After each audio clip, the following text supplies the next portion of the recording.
think life goes on when you're in custody? It does. It does. And part of life is death. Yes, sir. When you're in custody, things are going to happen and you're not going to get to go. I have a lot of people who make stupid decisions, but they're rich. Really? You hadn't figured that out yet? That were serious about following the rules? No, yes. I suspect, Judge, in the case of Ja, the reason that this multimillionaire is probably making bad decisions is that he didn't really have guidance in his life and he didn't have the support that he needed. In my client's case, and he'll tell you, hey, was your dad involved in your life? No, sir. Did your dad go to prison? Yes, sir. So with you growing up, you really didn't necessarily have a positive influence, did you? No, sir.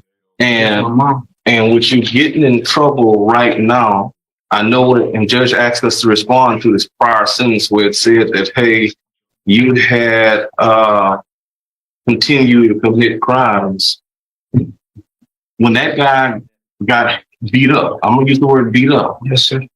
Clearly, he was hurt bad, right? Yes, sir. Clearly, he had to go to the hospital for his life, right? Yes, sir. And when you saw him, did you have empathy and compassion? It hurt because that's my friend. That's your friend. We don't have no conflict with each other. It was just a heat of the moment thing. Like, Right. he had an argument and a disagreement with me and a group of people that I was with. Right. And it began that way. But I never intended for him to be fighting for his life. I never had any problems with him prior to that. To this, as I included in the pre-sentence investigation, when a lady came and seen me, I said I wish to get in contact with him if I could, and he knows, because he would be able to, if he was here today, he would tell y'all, like, me and him never had problems. It was just an argument of a recent deceased friend of ours, and it got out of hand.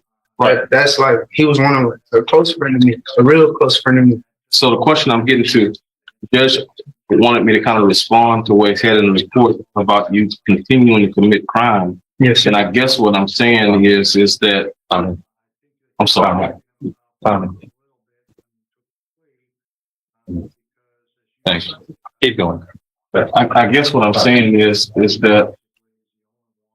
that apparently Ja Morant, and I used him as the analogy, he didn't get the wake-up call when he got caught with the gun and having a $200-some million contract. That wasn't a wake-up for him. Yes, sir. But in this particular case, where you have a friend who was hurt real bad, has this been a wake-up call for you? Yes, sir. It's been a severe wake-up call for me. I recently lost two siblings, a sister, my older brother, while I've been incarcerated. And here's what we asking Judge is that unlike in Ja's situation where later on he's found with a gun again, in your situation, are you telling that Judge, hey Judge, I won't be in your courtroom again? You never see my face. If you give me probation.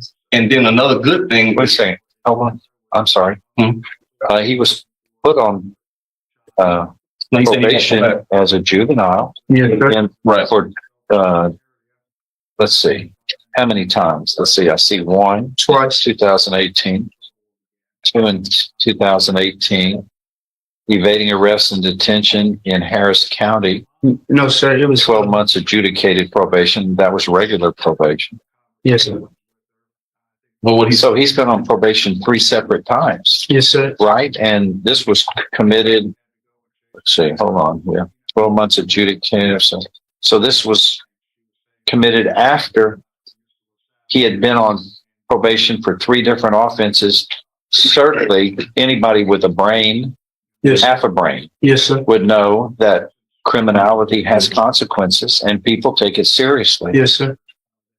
Well, I know, but the point is after all of that, you beat a man senseless to where he almost died. Correct. And just the reason why he was asking for the probation. Well, the point being is, really, you hadn't figured that out yet? I that were serious about following the rules? No, yes, sir, and I have. And no. After 3 times being brought through court proceedings, you go back a 4th time and almost kill somebody. Yes, sir. And I take full responsibility. You're going to. Yes, sir.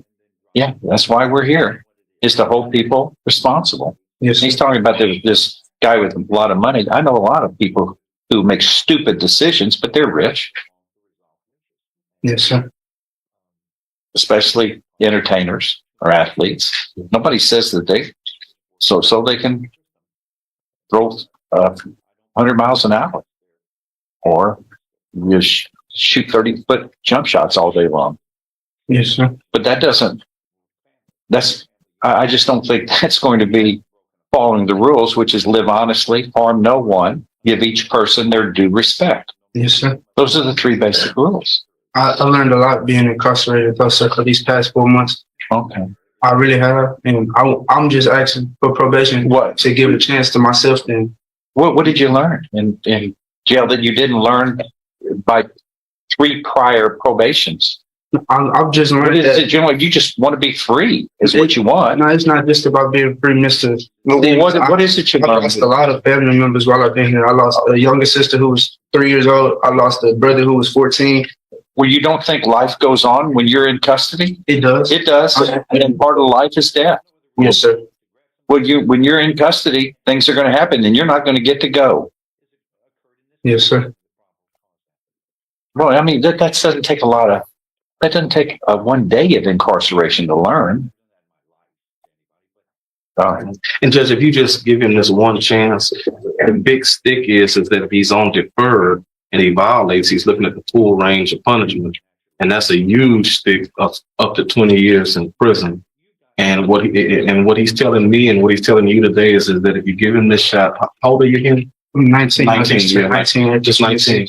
That instead of sending him to the pen, and then he can also pay the restitution to the guy for any and all the injuries and make him work, Judge. Make him work, have to go get a job, pay the guy back for the medical bills and any other bills that he has associated with that. He's willing to do that. And he's saying that, hey, Judge, I'm not going to be back in your courtroom no matter what. I mean, I think that's what he's saying. Are you saying that? So I'm saying that. Well, he didn't say that to the 3 previous judges? Actually, sir, when I called my first probation sentencing, I called probation for a group of people. A group of people got caught with marijuana at my middle school, and I took the fall. And so I lied? No, sir, I didn't lie. I was a part of that group of people, and okay. And then you ought to be held responsible. No, yes, sir, and I deserve to be held responsible. That's why when he gave me probation, I completed it. As he can tell you in my PSI, I didn't violate probation. I did everything I needed to do. I don't do drugs. I'm not. What about the other probations? I completed. I know. Why do you keep getting on probation? I got probation just from generally prior mistakes that I made as a child. Generally, after the first probation, people get it. Yes, they sir. Figure it out. I was only a child, though, Mr. Stevens. Well, I'm sorry, and I'm still young. You don't know. You don't know right from wrong when it comes to beating somebody almost to death. Yeah, no, I do, and I was wrong for that. You don't know right from wrong for that. Nobody ever told you that drugs were illegal. We learned that early. No, I learned from my father being incarcerated for drug abuse. Let's see. What about evading arrest or detention? That means you ran from police. You didn't know that was the wrong thing to do? No, I did. Okay. The first thing better. Yes, sir. I will. Anything State wants to say? Judge, this beating occurred at about 2:52 a.m. in the morning.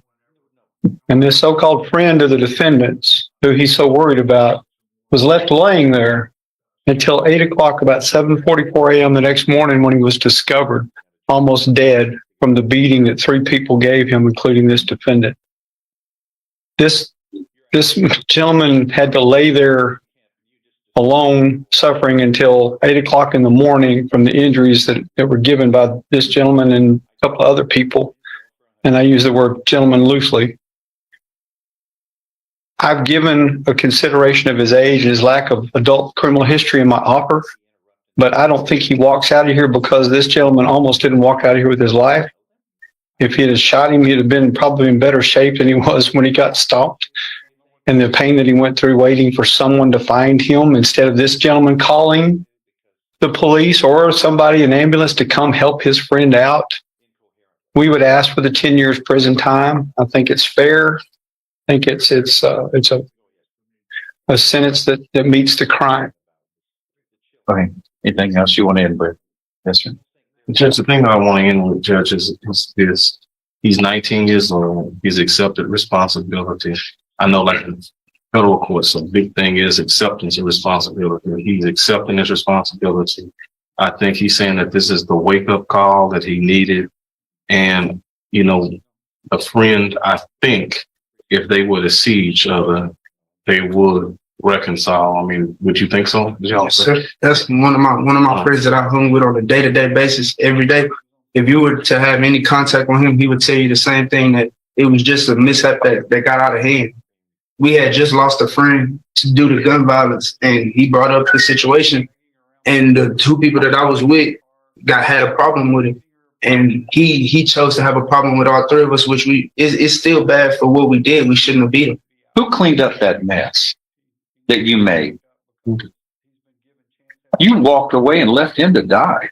But see, if you go look and at you just interrupted me. Yes, sir. I apologize. You'll never follow rules, will you? It's got to be your way. No, sir. It's your way.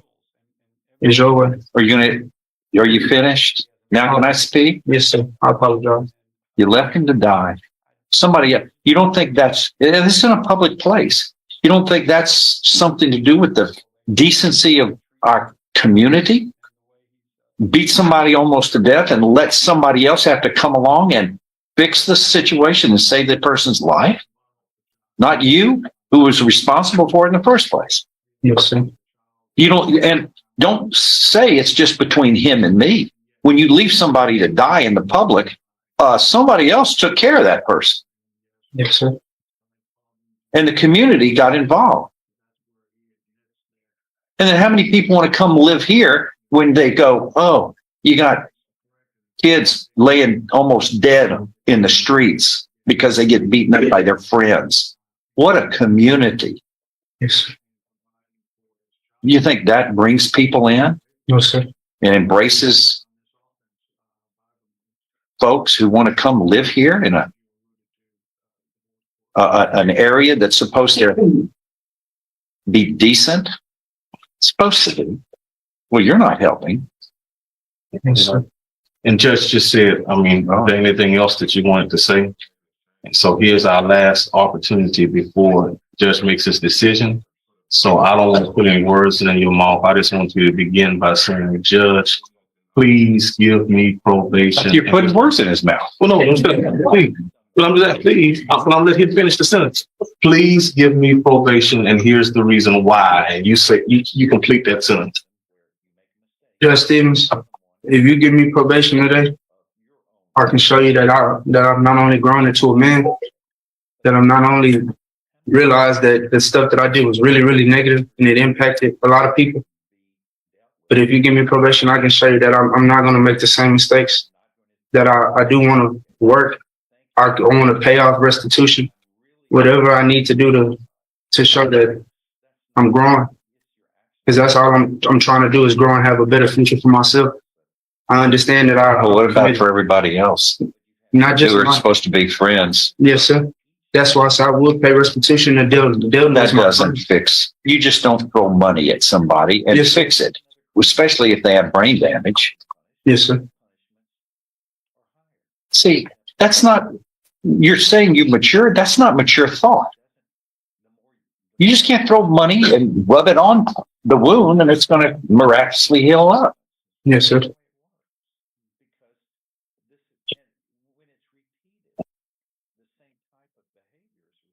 As many times as you've been dealt with by law enforcement, you had to know that leaving somebody to die was going to hold you answerable and everybody else. Yes. It comes down to just plain decency. And to tell me that you've matured while in prison or in a jail facility. Yes, sir. That's not an environment where you're going to learn all the rules of life, of living decently and appreciative with each other. Yes, sir. If that was true, we wouldn't send people to school and to church. We'd send them to jail. If there's nothing further, I'm going to find here, Mr. Watson, you have pleaded guilty voluntarily. You were mentally competent to do so. You understand the consequences of pleading guilty. Yes, sir. There's sufficient evidence. This is the moment every courtroom builds toward. The arguments are over. The apologies have been made, and now none of that is in the defendant's hands anymore. In sentencing, judges don't just weigh remorse, they weigh accountability, criminal history, the severity of the harm, and whether the law even allows alternatives like probation. So before we hear the sentence, Supporting your guilty plea to find you guilty beyond a reasonable doubt. How much time does it have credit? How long have you been in jail? Since February 14th.